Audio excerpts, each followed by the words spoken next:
ব্যাকগ্রাউন্ডে আজকে আসলে ছট পুজো, তো ব্যাকগ্রাউন্ডের ভয়েসটাকে প্লিজ তোমরা ইগনোর করো। অ্যান্ড 2025 অ্যান্ড 26-এর বুকিং কিন্তু চলছে, তোমরা যারা চাইছো করতে করে নিতে পারো। 2025-এর খুব কম ডেটই অ্যাভেলেবেল আছে, খুবই কম। তো তোমরা যারা 2025-এ এখনও পর্যন্ত বুকিং করতে চাইছো একটু ঝটপট করে নিও, কারণ এরপর আর 2025-এর আর কোনো রকম ডেট অ্যাভেলেবেল থাকবে না। অ্যান্ড তোমরা যারা আমার কাজের ফটোস ভিডিওস দেখতে চাইছো তোমরা প্লিজ আমার পেজটা ভিজিট করো। অ্যান্ড পেজটা ভিজিট করে একটু নিচের দিকে স্ক্রল করে যেতে হবে, কারণ এই যে বললাম আমার পেজে এখন বেশিরভাগই স্যালন পোস্টগুলো করা হয়েছে, যার জন্য মেকআপের পোস্টগুলো নিচে চলে গেছে। তো তোমরা প্লিজ একটু কষ্ট করে নিচে যাও, স্ক্রল করে, ওখানে আমার সমস্ত কাজের আপডেট পেয়ে যাবে। আমার চোখে হাত দিলে, ওর জন্য বললাম যে ল্যাশ পরবো না আমি।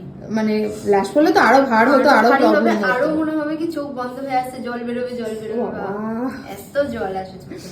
আচ্ছা, এটা কি হ্যাঁ কেমন লেগেছে বলো? দারুণ লেগেছে, সত্যি দারুণ। আমি যেমন চেয়েছিলাম সিম্পলের মধ্যে, আমি তো কিছুই বলিনি, আমি বলেছিলাম সম্পূর্ণ তোমার উপরে, সত্যি খুব খুব খুব খুব ভালো লাগছে। Thank you, thank you, thank you, সত্যি খুব ভালো লেগেছে।